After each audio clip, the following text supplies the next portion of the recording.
జగన్ తిరుమల పర్యటన నేపథ్యంలో టెన్షన్ వాతావరణం నెలకొంది. లడ్డూ కల్తీ విషయంపై ఇప్పటికే రాష్ట్ర వ్యాప్తంగా బీజేపీ, జనసేన, హిందూ సంఘాల నాయకులు నిరసనలు చేపట్టాయి. తిరుపతి అలిపిరి గరుడ సర్కిల్లో జగన్ గో బ్యాక్ అంటూ నినాదాలు చేశారు. ఇప్పుడిప్పుడే కోట్లాది మంది హిందువులందరూ హిందుత్వంపై కొట్టిన దెబ్బ నుంచి కోలుకుంటున్నారని, తిరుమలకు రావద్దంటూ శ్రీనివాసానంద భారతి హెచ్చరించారు. జగన్ గత 5 సంవత్సరాలలో ఎప్పుడైనా తిరుమలకు వచ్చి డిక్లరేషన్ పైన సంతకం పెట్టారా అంటూ ప్రశ్నించారు. జగన్ తిరుమల క్షేత్రాన్ని వ్యాపార కేంద్రంగా మార్చేశారని, శ్రీవాణి ట్రస్ట్ నిధులు ఏమయ్యాయో తెలియట్లేదన్నారు. క్రైస్తవుడిగా ఉన్న నిన్ను తిరుమలకు రానివ్వమని శ్రీనివాసానంద భారతి అన్నారు. దీనికి సంబంధించి మరిన్ని డీటెయిల్స్ మా కరెస్పాండెంట్ వర్మ అందిస్తారు లైవ్ ద్వారా. Yes Varma, over to you. Sunitha, రేపు వైఎస్ జగన్ తిరుమలకు రానున్నారు. ఆయన రేపు సాయంత్రం ఇక్కడ తిరుపతికి చేరుకొని అనంతరం ప్రస్తుతం నేనున్న ఏదైతే గరుడ సర్కిల్ ఉందో ఇక్కడ ఉన్న అలిపిరి కాలిబాట ద్వారా తిరుమలకు చేరుకుంటారు. అనంతరం రాత్రి అక్కడే బస చేసి రేపు ఉదయం, ఎల్లుండ ఉదయం శ్రీవారిని దర్శించుకుంటారు. అనంతరం తిరుపతిలో జరిగే ఏదైతే వైసీపీ చేపడుతోందో పాప ప్రక్షాళన కార్యక్రమంలో కూడా సీఎం వైఎస్ జగన్ పాల్గొనే అవకాశం ఉంది. అయితే జగన్ తిరుపతి రాకని హిందూ సంఘాలు తీవ్రంగా వ్యతిరేకిస్తున్నాయి. ఇప్పటికే కూటమి పార్టీలైన బీజేపీ, జనసేన అలాగే టీడీపీ నాయకులు కూడా జగన్ రాకను వ్యతిరేకిస్తున్నారు. ప్రస్తుతం లడ్డూ వివాదం కొనసాగుతున్న నేపథ్యంలో రాజకీయం చేసేందుకు జగన్ వస్తున్నారని వాళ్ళంతా ఆరోపిస్తున్నారు.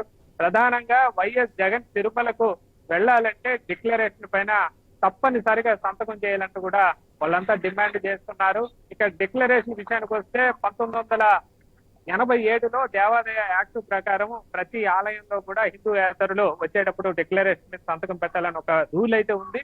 ఇదే రూల్ టీటీడీ 1990 ఏప్రిల్లో అమలు చేస్తూ వస్తుంది. చాలా మంది ప్రముఖులు, అబ్దుల్ కలాం లాంటి, సోనియా గాంధీ లాంటి కొంతమంది ప్రముఖులు తిరుమలకు వచ్చినప్పుడు కూడా వాళ్ళు డిక్లరేషన్ మీద సంతకం పెట్టే తిరుమలకి అయితే వెళ్ళడం జరిగింది. అయితే జగన్ విషయంలో మాత్రం ఇది వివాదాస్పదంగా మారుతోంది. ఎందుకంటే వైసీపీ దీన్ని తీవ్రంగా వ్యతిరేకిస్తోంది. గతంలో వైఎస్ రాజశేఖర రెడ్డి ముఖ్యమంత్రిగా ఉన్న సమయంలోనూ కూడా ఆ హిందూ ఆలయాలు సందర్శించారు. అలాగే ఆయన హిందూ మతం మీద నమ్మకం ఉంది. జగన్ కూడా ఆయన కుమారుడే, ఆయన కూడా ముఖ్యమంత్రిగా కూడా పట్టు వస్త్రాలు సమర్పించారు. గతంలో అనేక సార్లు తిరుమల వచ్చారు. అలాంటి వ్యక్తి మళ్ళీ ఎందుకు సంతకం పెట్టాలనేది వారి ప్రశ్న. అయితే క్రైస్తవుడు కాబట్టి ఖచ్చితంగా జగన్ సంతకం పెట్టే వెళ్ళాలి, ఇక్కడ ఆలయ నియమాలు పాటించాలి, దేవాదాయ రూళ్లు ఆయన కూడా పాటించాలని చెప్పి ఇక్కడ ఉన్న హిందూ సంఘాలు కానీ ఏదైతే కూటమికి సంబంధించిన పార్టీలు చెప్తున్నారు. కాసేపటి వర్మ, మీరు చెప్తుంది వాస్తవమే అయినప్పటికీ కూడా ఏదైతే దేవాదాయ శాఖ ఉన్న రూల్స్ ఏవైతే ఉన్నాయో కూడా డిక్లరేషన్ పైన సంతకాలు ఏవైతే పెట్టాలో కూడా ఈ రూల్స్ ప్రకారం అందరూ వెళ్లాల్సిందే. ఒకవేళ జగన్ అక్కడికి వచ్చిన డిక్లరేషన్ పైన సంతకం పెట్టినా కూడా జగన్ తిరుమలకు వచ్చే ఛాన్సెస్ ఉన్నాయి, ఆయన దర్శనం చేసుకోవడానికి అవకాశాలు ఉన్నాయి. ఎందుకంటే అటు హిందూ సంఘాలు ఏకంగా ఆయన పైన చాలా ఆగ్రహంగా ఉన్నాయి కాబట్టి ఆయనకు అవకాశం కల్పిస్తారని అనుకోవచ్చా? జగన్ గతంలో ఎప్పుడు డిక్లరేషన్ సంతకం పెట్టలేదు. ఒకవేళ రేపు ఆయన దర్శనం వెళ్ళేటప్పుడు కూడా డిక్లరేషన్ పైన సంతకం పెట్టే అవకాశం లేదు. ఎందుకంటే గతంలో ప్రతిపక్ష నేతగా జగన్ వచ్చిన సమయంలో కూడా అప్పట్లో ఇక్కడ వివాదం అయితే నెలకొన్న సందర్భం అయితే ఉంది. అలాగే అప్పుడు కూడా జగన్ గాని వైసీపీ నాయకులు కానీ ఒకటే వివరణ ఇచ్చారు, తమ హిందూ మతం మీద నమ్మకం ఉంది. గతంలో తన తండ్రి కూడా ఆయన ఏదైతే ముఖ్యమంత్రిగా ఉన్నారు కాబట్టి తను పెట్టని అవసరం లేదని చెప్పారు. అప్పట్లో టీటీడీ చైర్మన్ గా ఉన్న ప్రస్తుతం మాజీ చైర్మన్ కరుణాకర్ రెడ్డి కూడా అదే చెప్తున్నారు. ప్రస్తుతం హిందూ మతం మీద విశ్వాసం ఉంది కాబట్టి ప్రత్యేకించి పదే ప్రతిసారి పెట్టాల్సిన అవసరం లేదని చెప్తున్నారు. కాబట్టి ఖచ్చితంగా రేపు ఎప్పుడైతే జగన్ వస్తే డిక్లరేషన్ సంతకం పెట్టే అవకాశాలు దాదాపు లేవని చెప్పచ్చు. అయితే ఇదే చెప్తున్నట్టుగా లేవని మీరు అంటున్నారు క్లియర్ గా. బట్ గతంలో చూస్తే అటు అబ్దుల్ కలాం కానివ్వండి, సోనియా గాంధీ కానివ్వండి, వీళ్ళందరూ కూడా డిక్లరేషన్ పైన సంతకాలు పెట్టి దర్శించుకున్న వాళ్ళే. కానీ జగన్ కి ఈసారి యాక్సెసిబిలిటీ ఉంటుంది అనుకోవచ్చా? గతంలో పెట్టారు. సోనియా గాంధీ కానీ అబ్దుల్ కలాం కానీ వాళ్ళు వచ్చినప్పుడు సాధారణంగా చిన్న ప్రొఫార్మ్ ఉంటుంది. దాంట్లో దాని డీటెయిల్స్ రాసి వాళ్ళ ఫోన్ నెంబర్ లాంటి వివరాలు పెడితే వెంటనే లోపలికి పంపిస్తారు. ఇది ఒక ఏదైతే రూల్ ఉందో దేవాదాయ శాఖకు సంబంధించి ఆలయ ఆచారం కాదు, దేవాదాయ శాఖ 1987లో ఇంప్లిమెంట్ చేసిన ఒక రూల్, ప్రభుత్వ రూల్ కాబట్టి దేవాదాయ శాఖ పాటించాల్సిన అవసరం ఉంది.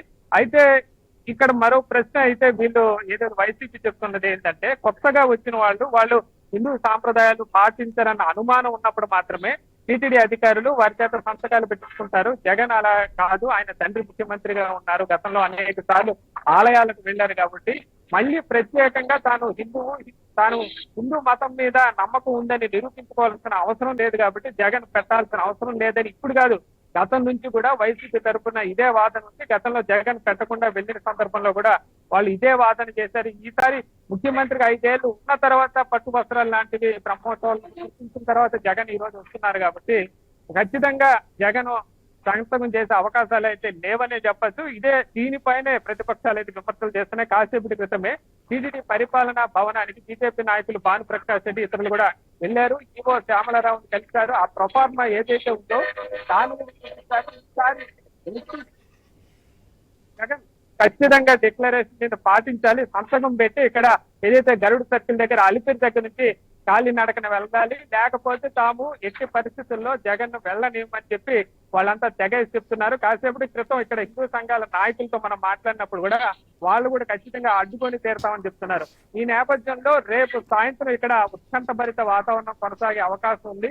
మరి జగన్ వెళ్ళినప్పుడు ఒకవేళ వీళ్ళు ఏదైతే అధికార కూటమి పార్టీల నాయకులు కానీ హిందూ సంఘాల నాయకులు అడ్డుకునే ప్రయత్నం చేస్తారా, పోలీసులు భారీగా ఇక్కడ ఏమన్నా భద్రత ఏర్పాటు చేస్తారా, ఇవన్నీ కూడా ప్రశ్న అయితే ఉత్కంఠత కలిగిస్తున్నాయని చెప్పచ్చు. ప్రస్తుతం రాష్ట్రంలో రేపు జగన్ పర్యటనే ప్రధానంగా ఉంది. ఇప్పటికే లడ్డూ వివాదం టీటీడీలో కొనసాగుతున్న నేపథ్యంలో ఇప్పటికే దీనిపైన టీటీడీ నిన్న పోలీసులు కూడా ఫిర్యాదు చేసి సిట్టు కూడా వేసిన నేపథ్యంలో ఖచ్చితంగా ఈ అంశం కీలకంగా మారే అవకాశం ఉంది. ముఖ్యంగా ఏదైతే అధికార ప్రతిపక్షాల మధ్య దీనికి సంబంధించి కూడా మరోసారి రాజకీయ వేడి పెరిగే అవకాశం ఉందని చెప్పచ్చు. ఒకవైపు ప్రభుత్వం ఏదైతే సిట్టు నివేదిక వేసి లడ్డు అంశాన్ని ఏదైతే శాంతి హోమం తర్వాత చల్లార్చే ప్రయత్నం చేసినప్పటికీ ప్రస్తుతం అనూహ్యంగా జగన్ రాక నేపథ్యంలో రేపు ఖచ్చితంగా ఈ అంశం ఉత్కంఠభరితంగా మారే అవకాశం అయితే చాలా స్పష్టంగా కనిపిస్తున్న పరిస్థితి.